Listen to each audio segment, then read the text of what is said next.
The Stars and Stripes and the national anthem, cherished symbols of the United States. But in what way do they symbolize anything objectively American? And what are the right and fitting ways to express our feelings about them? A hand over the heart and taking a knee ahead on Wide Angle.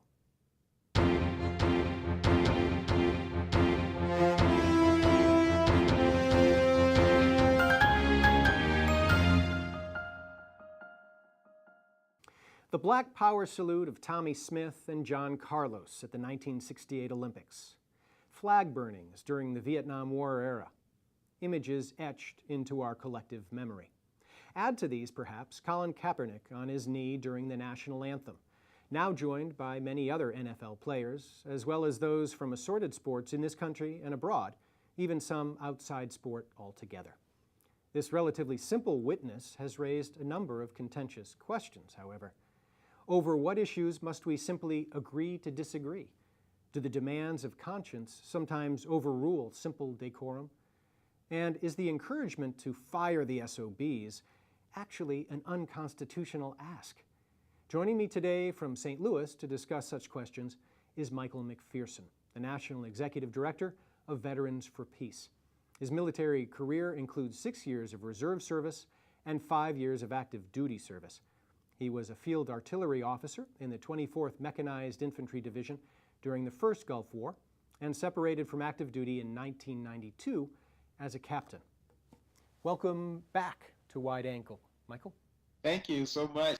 Absolutely. So let's start, viewers, with some basics to think about. The U.S. Flag Code, first published in 1923 and adopted by Congress in 1942, is the country's primary source for flag etiquette. Yeah? It's based on the belief that the American flag represents a living country and is itself considered a living thing. Many acts, honorable as well as inhumane, have been carried out in the sight of, under the auspices of, an American flag. So I sort of wanted to ask you first, is there any identifiable and consistent set of values that we can say are represented by the flag and live through the flag? I guess since I've become an activist over 20-something years ago, I've been having more of a direct discussion about this because I'm one myself, having grown up in a military family, so to speak, living in Fayetteville, North Carolina, where Fort Bragg's located, and also in Virginia near Fort Lee. I've always respected the flag. You know, it's been part of my home. I actually have 5, and I have one here with me today to show people that I have a flag. So you know, getting involved in activism and meeting people who have different ideas about the flag, you know, is an interesting experience. And so having discussions about it, and many times people push back on me about how I feel about the flag, which is fine. And I don't have any problem with people not necessarily seeing the flag as a symbol of freedom. Because certainly in my history as an African-American person, my ancestors, years ago, during Memorial Day, I was walking around in New Jersey, and I used to live in Bloomfield, and I lived in Montclair on Bloomfield, and there's a town called Verona that has a flag factory called the Annan Flag Factory. And I saw on the sign up that said, and this flag's actually made there, but I guess they must have been, Defiance was the name of the company at the time, made these flags since 1847. Wow. And that made me think, wow, this flag was made since 1847 by this company, but the Civil War started in 1861 and ended in 1865. So that just made me realize just how long the United States had been a country who supported slavery, and that this flag flew over this nation, you know, during that time. It's fair for these symbols to mean different things to different people. Okay, because people have different experiences. And my experience is one where I respect the flag, but I totally understand people who see it as a symbol of oppression. And so in the United States, aside from the flag, just as a nation, we have these tensions in our country. Mm-hmm. We have the tension of ideals that we claim and that we want to live up to and we're striving towards. Yep. And all the different social movements are examples of those striving. Right. But then we have, pulling at that, this tension of division, of racism, of sexism, yeah. which is alive today. So right now we're in a struggle, with those tensions to try to move us in a better direction versus other people who want to pull us backwards. Right. And so with that being the truth, this is not an opinion, right? This is what's happening right now. Yep. You could claim the flag if you're a racist, neo-Nazi, Ku Klux Klan member. Yeah. Or you can claim the flag if you're a person who believes in equal rights, that we're created equal, right. and we're trying to form a more perfect union and move forward. Right. So the answer, I guess, to your question is, yeah, there are some ideals right. that can be associated with the flag, and they can be good ones, yeah. and they can be bad ones. Right. And so for me, I'm struggling to maintain the good ones. That's what the flag means to me, and I'm not going to give it up. Right. To the ones who wanted to symbolize those evil and bad things that our Constitution, our Bill of Rights, and the Declaration of Independence really speak against. Right, right. Speaking of founding documents, for the benefit of the discussion, let's offer a few reference points for thinking about something as specific as the flag, the national anthem, and how to pay respect to those symbols, yeah? The flag code makes clear what is expected of people who are in its presence as the national anthem is played. And it reads, during rendition of the national anthem, when the flag is displayed, all present, except those in uniform, should stand at attention facing the flag with the right hand over the heart. So very specific. The flag code, it should be noted, is not law. It is a strong suggestion of how people should behave around the flag. Each state, as I gather, is responsible for creating its own laws associated with the flag and observance thereof. Yeah? As for protest around responding to the flag, and perhaps Colin Kaepernick fits this issue, U.S. v. Eichmann, which was, I gather, settled by the Supreme Court in 1990, is our current decision regarding treatment of the flag, specifically for the burning of the flag. And it suggested that the burning of the, prosecuting individuals for the burning of the flag was inconsistent with the First Amendment. And I would assume that burning the flag is a more egregious behavior in the minds of those who wrote the flag code than, for instance, not standing or taking a knee during the playing of the anthem, I would think. So I would think this would cover somebody like what Mr. Kaepernick is doing. And then lastly, of course, you say the First Amendment itself and the Bill of Rights. And the First Amendment reads specifically, Congress shall make no law respecting an establishment of religion or prohibiting the free exercise thereof or abridging the freedom of speech or of the press. And I suppose the freedom of speech is what we're particularly angling towards. Certainly in this case, speech is a behavior towards a symbol, not necessarily articulation. So in that long lead up and offering sort of a few anchor points for us to think about how we respond and what is acceptable, when accepted behavior towards the flag and actual behavior towards the flag don't line up, what do we refer to in making our decision how we should respond to it? In a protest, you don't have to necessarily agree with not with the why, but how people protest, because there are things that that I agree with a person protesting about, but I'm going to always agree with how they choose to do it. So that's fine. Okay. But many of those people claim to want to uphold the Constitution, and say when they see a politician, especially one who's not in their party, is doing something that they believe is not constitutional, they get all exercised about that. But then when it's something that they disagree with, they just want to throw the Constitution out of the window. So I think that the question's been answered. The United States Constitution, aside from the Supreme Court ruling, is just clear in it that you have this right to express yourself in this way. And once again, the founding generation was talking specifically about politics when they wrote those words. And certainly choosing to sit or stand or kneel or do some kind of act when it comes to the flag or any of the symbols that are political, that's political speech. Right. So first, I think you have to understand, if you believe in the Constitution, if you believe in our ideals, or you claim to, then you have to be okay with a person expressing themselves that way, though you might not agree with the content, okay, but they have the right, as you have the right, to do that. Right. So he said explicitly a year ago, I am doing this to be a voice for people who don't have a voice in this country.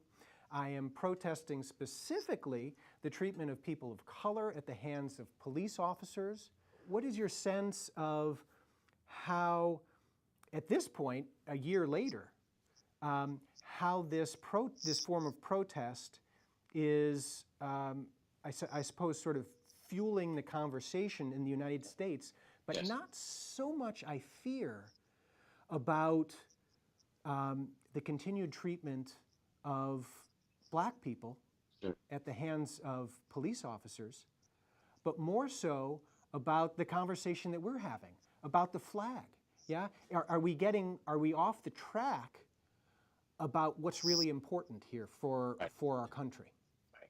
There are conversations being had that we wouldn't be having at all. Yeah. That provides an opportunity to bring it back to why people are kneeling.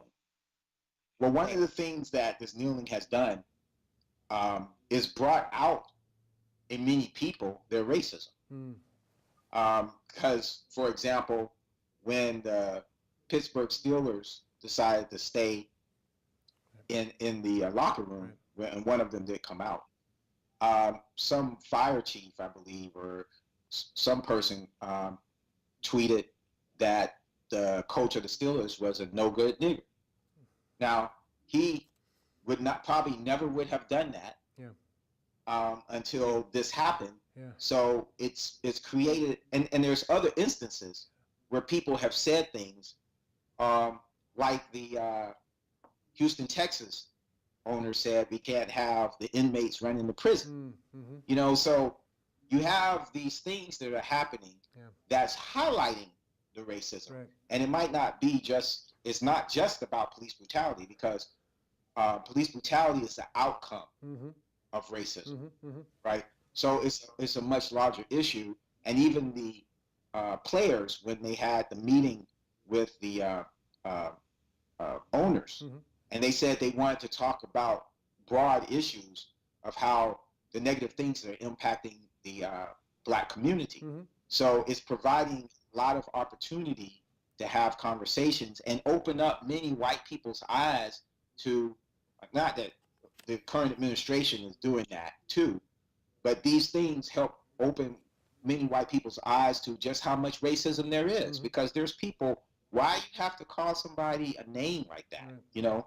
What's this, the president calling people son of bitches and stuff like that, you know? So yeah, we're kind of getting off of it, but one of the responsibilities of activists is to guide the conversation back to where it needs to be. Do you think that, Michael, that we could make the argument that by demanding attention for this issue and continuing it, that Colin Kaepernick, other NFL players, coaches, certainly there are coaches and staff who are joining in this as well, that they are serving the flag in their own particular way and furthering maybe the vision that the flag is imbued with from its founding? I would say so. So the fact that Colin has decided to kneel as opposed to just sit, and that came out of a conversation with a veteran who named Nate Boyer, who saw him sitting because they had been brought to the news people brought it to the attention of the nation that he was sitting. You know, so Nate somehow reached out to him and they had a conversation. Interesting. And as you said, Colin said that he respects the military. But there's things that are being promised that are not happening. You know, when it comes to they fight for liberty and justice for everyone, that's not happening. That's what I read that he said. All right, so he's connected these ideals and how they're not being lived up to. Right. So by protesting and using the flag per se, he's not actually using the flag. He's using this opportunity, but at the same time connecting the lack of living up to these ideals means that I'm respecting the ideals, which is respecting the flag. You know, because the flag means nothing whatsoever if we are not living up to the ideals it's supposed to represent. So on that note, Michael, let's take a quick break and ask viewers to join us on the other side, where we'll further explore the connection between flag, country, and individual citizen. We'd love to hear your feedback. Email us at wideangle@acmi.tv. For information about this episode or to view other Wide Angle episodes, visit us online at acmi.tv/wideangle. Welcome back to Wide Angle. I'm Peter Bermudes, speaking today with Michael McPhearson from Veterans for Peace about our relationship with national symbols. And Michael, just for our viewers, I want to read this because I imagine that there are people who are suggesting, given the conversation today, geez, maybe a legal scholar would have been somebody who would have been really good to ask these First Amendment questions of and so forth. But I absolutely believed that you were at least a right person, and I think the right person. Here's why. Those who made taking a knee a major affront are focusing on members of our military as their justification. Yeah, soldiers are both the ones putting themselves on the line to secure our nation's freedoms, is what we're told certainly, and the ones who are therefore being most disrespected by not standing for the flag and the anthem. So to my way of thinking, who better than a soldier to respond? I know that you can't pretend to speak for all soldiers, but my sense is that your thoughts are deep and they will give people an insight into a different way to look at this issue, perhaps. Yeah. So I just wanted to say that for people because I think it's an understandable question, and I think you are a very exceedingly appropriate guest to speak on the topic. Okay, so that said, I appreciate that. Thank you. That said, sort of another element in the drama. A number of players who have decided this season to take a knee actually hail from military families. Yeah. And for some who might otherwise be unfriendly to the idea of this form of protest, that may cast their actions in a somewhat more favorable light. Yeah, that at least these people come from a family that understands the sacrifice that a soldier makes. Yeah, both for their country as well as more immediately for their family. My question to you is, do you think coming from a military family should have any bearing at all on how people think of this? In other words, that those who have this piece of history therefore have a different set of rights to express their feelings, even if I disagree with what they're doing or how they're doing it. Well, I mean, I understand people feeling that way. It's kind of like me as a veteran.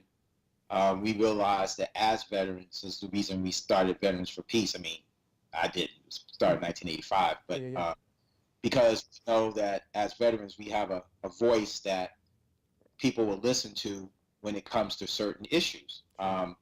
Fair, or right or wrong, is a kind of privilege that we have. And so similarly, people who are in military families and have certain experiences, people feel like they have more of a right to do or say certain things. However, when we look at the fact that we're citizens, let's look at a citizen and non-citizens, because everyone should be treated equally. But specifically, if you're a citizen of this nation and you're making commentary, political commentary on something, and once again, the curiosity about, well, what is it that you're saying and why? So those are the things that should give legitimacy to your action. You know, why are you taking this action? Are you taking this action for frivolous reasons, or are these real serious reasons that directly impact your well-being, your family's well-being, your community's well-being? Are you being treated fairly and equally? And you're taking these actions in order to be treated fairly and equally, which is what our Constitution calls for. You know, so no one really has any special rights because you're a military family or you're a soldier. All that was decided with the Constitution. Well, and let's take taking a knee to a different piece of news that I read off the Veterans for Peace website. I gather that early October there was a Veterans for Peace contingent in Sacramento at a city council meeting that took a knee, and I'm imagining that this was to be in some sense solidarity with NFL players taking a knee. What specifically were they taking a knee for? Well, I'm just going to read you John Rieger, which I believe is the president of the local chapter. Okay. In the news, he said, "We served our country. We didn't serve it to support racism. We didn't serve it to support police brutality. These are things that are un-American. The veterans who participated say this act should make it clear they believe athletes who kneel are not opposed to the military."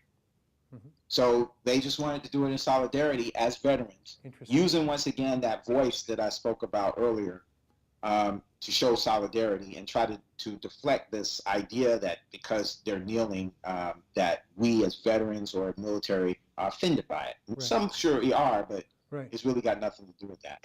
So the bigger picture question that I have for you is this: what protection do you think dissent requires?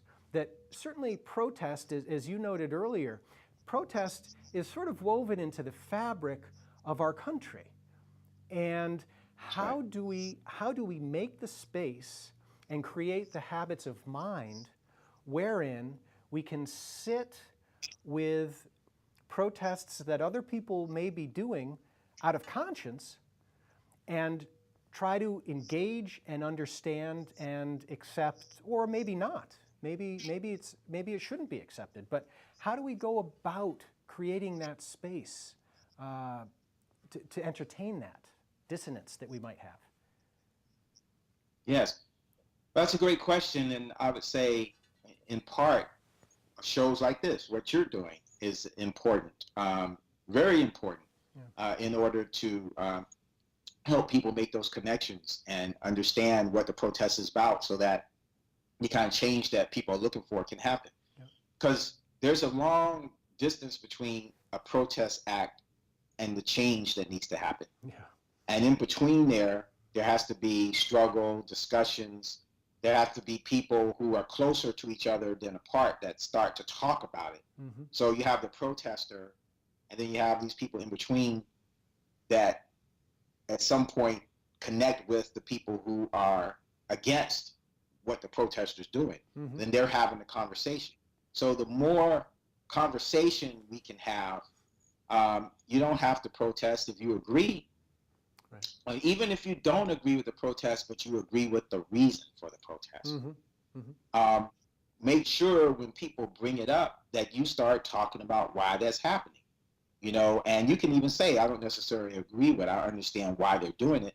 So the more conversation that people who might not want to participate in protesting do.